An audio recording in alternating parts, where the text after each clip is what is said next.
I focus mainly on my little home business, but I don't ignore the housework either. Still, my mother-in-law often makes snide comments about it. I'm Susan, a 32-year-old web designer. I live with my husband, John, and his mother in the house John grew up in. I used to work for a company before I got married, but I decided to become a freelance web designer and work from home after we tied the knot. Most of my work comes from clients of the company I used to work for. They liked my designs and didn't want to lose me as a resource, so they still send projects my way. This arrangement works well for me because I save time on commuting and it gives me time to manage the housework after getting married. Both my old employer and I are happy with this setup. However, my mother-in-law isn't too happy about it. She's quite old-fashioned and believes that once a woman is married, she should be a full-time housewife and support her husband. But things are different now, and in most families, both partners work. John tries to calm her down by saying that I'm the one earning the money we live on. But she still responds, saying, if she's working from home, she should at least handle the housework better. She doesn't understand my job and always calls it a home business, as if it's not important. I think I'm balancing housework and my job just fine, but my mother-in-law isn't satisfied because I don't fit her image of a perfect housewife. I sometimes feel like she sees me as the woman who took away her beloved son. She has been making sarcastic remarks about me ever since we got married, and it seems she dislikes almost everything I do. John told me that after his father passed away 5 years ago, she has been relying on him more and more. Even though it bothers him sometimes, I can see that he also likes feeling needed by her. We live in a house in a quiet neighborhood that John's father bought about 30 years ago. When his father passed away, they paid off the mortgage with life insurance, and now the house is in his mother's name. The house is just the right size for the three of us, and I even have my own room where I can work, which is really helpful. My mother-in-law has been living in this house for 30 years and has many friends in the area. When they come over, I have to stop my work to serve them tea and snacks. When they gather, they often talk about problems they have with their daughters-in-law, which makes things awkward for me. My daughter-in-law runs back to her parents' house over the smallest issues. She's only here for about half the year. One of my mother-in-law's friends said, "Mine spends money like crazy, my son is struggling." We even had debt collectors come by. It was terrible. I overheard these conversations from my workspace and couldn't help but chuckle. They were all trying to outdo each other with complaints about their daughters-in-law. They never had anything good to say. One of her friends then said, "The daughter-in-law here is amazing. She manages both her work and the housework." When someone praised me, my mother-in-law wasn't happy. She's not doing anything great with her work. It's just a little home business. I wonder how much she's even making. She said it loud enough for me to hear. My daughter-in-law spends all the money she earns on herself. Another friend chimed in. "In our house, my wife's money is hers, and the husband's money is for everyone," one friend joked, making the group laugh. Things weren't like that in our day. My mother-in-law began one of her usual stories. I put on my headphones to block her out. I've heard these stories so many times, and they usually criticize modern wives. I didn't want to listen, so I focused on my work instead. One day during dinner, John mentioned he wanted to get a new car. "I've been thinking about getting a new car. Is that okay?" he asked casually. "Why do you need your wife's permission to buy a car?" My mother-in-law snapped. John tried to smooth things over. "Well, it's a car for all of us, so I can't just decide on my own, right?" Buying the car is a big decision, and I agreed it shouldn't be made alone, but my mother-in-law kept arguing. "You're the only one with a driver's license, so you should buy whatever car you want." My poor husband, who usually listens to everything his mother says, looked at me helplessly. "You can decide," I told him. My mother-in-law wasn't satisfied. "Fine, just stop asking your wife's opinion all the time. Decide for yourself." John always checks with both me and his mother before making decisions. It's nice that he's not selfish, but sometimes it's frustrating how indecisive he is. His father, my father-in-law, used to make all the decisions on his own, and my mother-in-law often complained about it. Having grown up with that, John thinks it's wrong to be too assertive. On the other hand, my mother-in-law, who lived with a dominant husband, believes that's how a husband should be. Now her dissatisfaction with John's need for approval is directed at me. "Susan is always nagging John, and that's why he's become like this," she says. She blames me, and I was shocked, not knowing what to say. "Yeah, Susan is always complaining. That's why I can't make decisions on my own," John added, also blaming me. I tried to defend myself, but it was pointless. John always takes his mother's side. We've been married for 2 years, but he's never stood up for me in front of her. When she's not around, he apologizes, saying, "I'm sorry, you're really the most important person to me, but I can't trust him anymore." He seemed thoughtful at first, but he never defends me. I'm starting to wonder if I should rethink our relationship. Can I keep living with John? Kindness and indecisiveness are two different things, and I wish he would stand up to his mother. About a month later, John's new car arrived. The smell of a new car is the best. Let's go for a drive on my next day off, he said, full of excitement. Even my mother-in-law seemed happy. That's a nice car. It must have been expensive, right? But it's okay since it's coming from your salary, right? She asked. John didn't respond and kept playing with the car's features. I was stunned, looking at the pricey new car. There had to be a limit.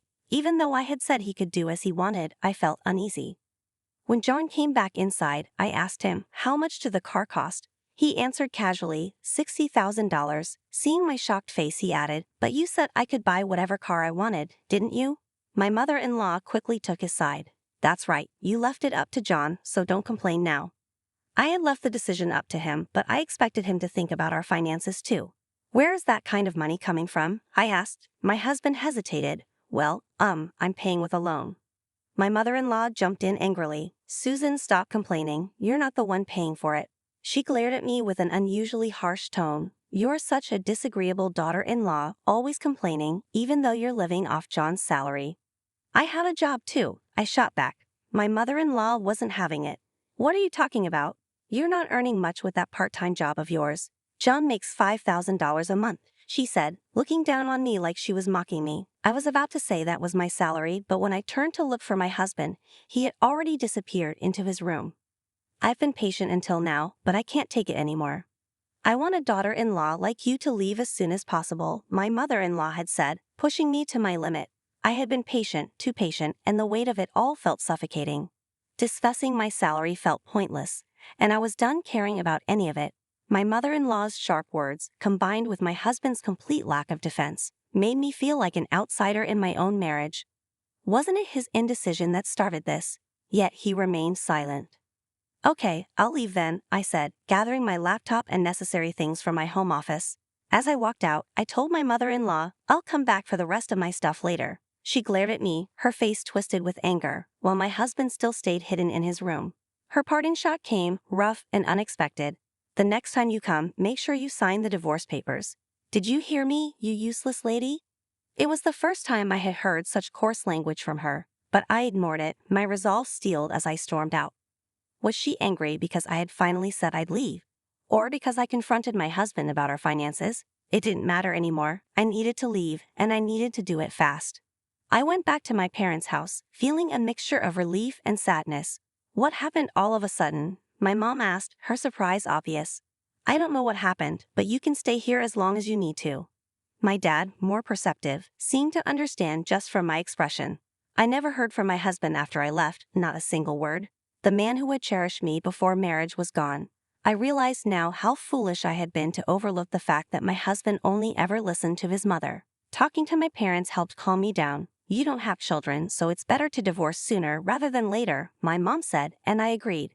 Without children, leaving was less complicated, and I had my job, so I knew I could manage on my own. That weekend, my dad helped me move the rest of my belongings out of my husband's house. It was the last time I would set foot in the place that had never felt like home. My husband was nowhere to be seen, and my mother-in-law didn't come out of her room. I stood outside my husband's room and said, "Thank you for everything. Could you sign the divorce papers?" Then, I slid the divorce papers under his door. After a moment, I heard his voice from behind the door. "I've signed. Is this okay?" He slid the papers back to me. I felt sad that our marriage ended this way, without any proper conversation. Without saying anything to my mother-in-law, I left the house where I had lived for 2 years, but there weren't many happy memories there. I went straight to the city hall and submitted the divorce papers. I wanted to get it over with quickly since it was just paperwork. After the divorce, I moved back to my parents' house and continued working from there. I thought about renting a place of my own, but my mother insisted, "Please stay here for a while. It's safer than living alone." My father also didn't want me living by myself, saying, "John and his mom are strange. They might come to your place." Although I thought that wouldn't happen, staying with my parents made me feel more secure. Luckily, I could work from anywhere, so I decided to stay with them for the time being. 2 months passed, and I had almost forgotten about my ex-husband and mother-in-law when I got a call from an unknown number. I thought it was a wrong number, so I didn't answer. But the calls kept coming, so I finally picked up. To my surprise, it was my ex-husband. "Why didn't you answer sooner?" He sounded flustered. Well, it was an unknown number, and we're not connected anymore, so I was going to hang up, I replied. Wait, he quickly said. I can't use my smartphone. Why is that? You should check with your phone company, I replied, puzzled. Then, I realized something. Are you not depositing money into your account? When we were married, I used to deposit money from my salary into an account to pay for bills. His salary was also deposited there, but it was so little that it wasn't enough. He was selling health food products on commission, so his basic salary was very low. He didn't get many orders, so only a few $100s would go into the account. I had been depositing money into the payment account at the end of every month, but for the past 3 months it had only been his salary. The argument about the car and me leaving the house happened in the middle of the month, so the payment for the new car might have already started. On the phone, my ex-husband went silent. I've been managing everything with my own salary from now on. You'll have to figure it out on your own, I told him. I wanted to say more, but I stopped myself and hung up. My ex-husband probably hadn't told his mother how much he earned. She didn't realize that we had mostly lived off my salary. John must have been too embarrassed to admit he earned less than I did. A few days later, on a quiet weekend morning, the doorbell rang loudly. When my dad answered, he got into an argument with someone at the front door. My calm dad was unusually angry, which made me nervous. My mom and I went to see what was happening. I just want to see Susan, I heard my ex-mother-in-law say. My heart raced when I realized she had come to our home. When she saw me, she started yelling with a fierce look on her face. Because you stopped depositing money into the account, the electricity and water got cut off, she screamed. My parents and I were shocked. What do you mean, the electricity and water got cut off? I asked. Just then, my ex-husband arrived, trying to calm things down. Mom, stop it. This has nothing to do with Susan, he said. But my ex-mother-in-law ignored him and continued. John makes $5,000. Why would the electricity and water get cut off? I corrected her. Actually, I make $5,000, John doesn't. My ex-mother-in-law was stunned. She turned to John. Is that true? John, looking defeated, admitted, yes, it's all Susan's salary. I only make about $500. There was a moment of silence. Then my ex-mother-in-law, looking desperate, asked, Susan, can't you come back?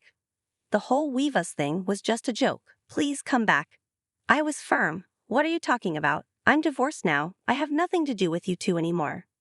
Even though I said no firmly, my ex-mother-in-law continued to plead. You can just remarry John. We can start the paperwork if you want. My dad stepped in when I was too shocked to respond. We're done with you. If you don't leave right now, we'll call the police, he said in a firm voice. My ex-husband and ex-mother-in-law quickly left. If you show up again, I'll call the cops, my dad warned as they wobbled away. My mother was stunned, but my father seemed even angrier. I'm glad you got out of that marriage, Susan, he said. A while later, I heard from one of John's friends about what happened after I left. John ended up selling his family home and land and moved into an apartment with his mother. He sold a new car too, and used the money from the land sale to pay off his remaining debts. But instead of settling down, John wasted all his money on gambling. He eventually disappeared without a trace. His mother, left behind, developed dementia and was placed in a care facility. I'm doing well now, working and living on my own. I've recently started dating a man I met through work. He's understanding about my divorce and dedicated to his job. Unlike John, he doesn't rely on his partner's money for expensive purchases. We're not engaged yet, but we both feel like we could get married in the future.